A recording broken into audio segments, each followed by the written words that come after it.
Stories kingdom को subscribe करें और बेल आइकॉन को प्रेस करना ना भूलें।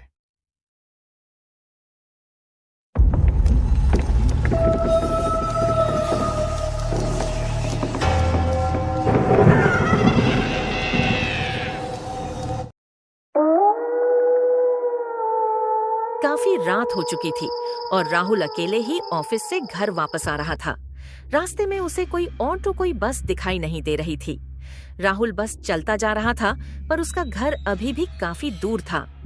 थोड़ी दूर चलने के बाद जब राहुल एक सुनसान सड़क से गुजर रहा था, तो उसे कुछ भी ठीक नहीं लग रहा था। उसे बार बार ऐसा लग रहा था कि कोई उसके पीछे चल रहा है। अरे बार बार मुझे ऐसा क्यों लग रहा है जैसे मेरे पीछे कोई चल रहा हो। राहुल अपने कदम जल्दी जल्दी बढ़ाने लगा ताकि वो जल्द से जल्द घर पहुंच सके। राहुल को तभी अपने पीछे परछाई नजर आई जो राहुल का पीछा कर रही थी। राहुल जितनी तेजी से चल रहा था, वो परछाई भी उसके साथ उतनी तेजी से चल रही थी। अब राहुल की हालत बहुत ही बुरी हो जाती है और वह तेज तेज भागने लगता है। तभी आसमान में बिजली कड़कने लगी और अचानक तेज बारिश शुरू हो गई। हे भगवान, ये बारिश कैसे शुरू हो गई? यहाँ तो दूर दूर तक कुछ दिखाई नहीं दे रहा और ये परछाई मेरा पीछा क्यों नहीं छोड़ रही? राहुल उस बारिश में भागता जा रहा था और तभी अचानक एक गाड़ी से टकरा गया। गाड़ी से हड़बड़ाए हुए एक लड़की उतरी। हे भगवान, ये क्या हुआ? आप ठीक तो है ना? हाँ मैं ठीक हूँ, बस जरा सी पैर में लग गई है। आपको तो काफी लग गई है। बारिश में मुझे ठीक से दिखा नहीं, बस एकदम से आप सामने आ गए। मुझे प्लीज माफ कर देना। नहीं नहीं, कोई बात नहीं, गलती मेरी भी है। अब बताइए, आप कहाँ रहते हैं?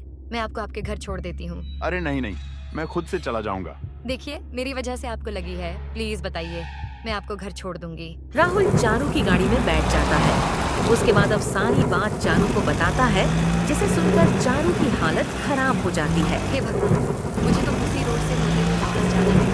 मैं अकेले इतनी रात में अब कैसे जा पाऊंगी? चारू बहुत डरी हुई होती है।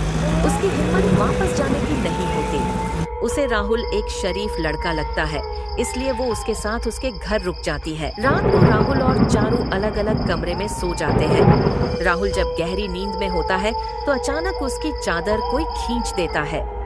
राहुल हड़बड़ाकर उठ जाता है। कौन है? कौन है? यहाँ कौन है? आओ आओ राहुल। कौन है? कौन है? सामने आओ, कौन है यहाँ? राहुल की आवाज सुनकर जल्दी से वहाँ चारू भागते हुए आती है और लाइट चला देती है। राहुल पसीने में लथपथ अपने बिस्तर पर बैठा कांप रहा क्या था। हुआ? आप चिल्ला क्यों रहे थे? वो यहाँ आई थी। वो मुझे बुला रही थी, मेरे नाम से मुझे पुकार रही थी।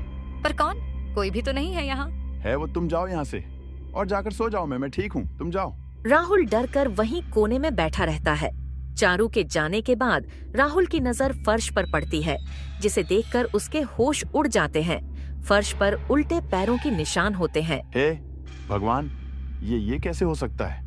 नहीं, ये सच नहीं है, ऐसा नहीं हो सकता। मैं ये किसको घर ले आया?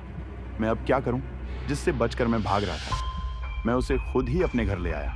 राहुल जल्दी से अपना फोन ढूंढने लगता है और अपने दोस्त को फोन मिलाता है, पर उसका फोन ही नहीं लगता। उसके बाद वह चुपके से अपने कमरे से निकलता है और घर से बाहर जाने की कोशिश करता है।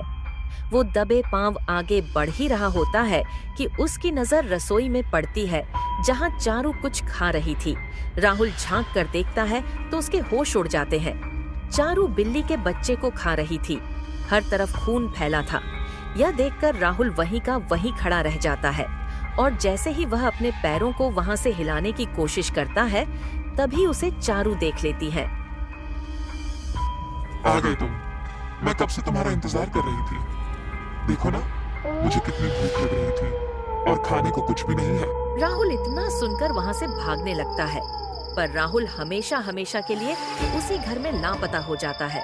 कहा जाता है कि उस रोड पर बारिश में जो भी भीगता है, उसके साथ ऐसा ही होता है जो राहुल के साथ हुआ।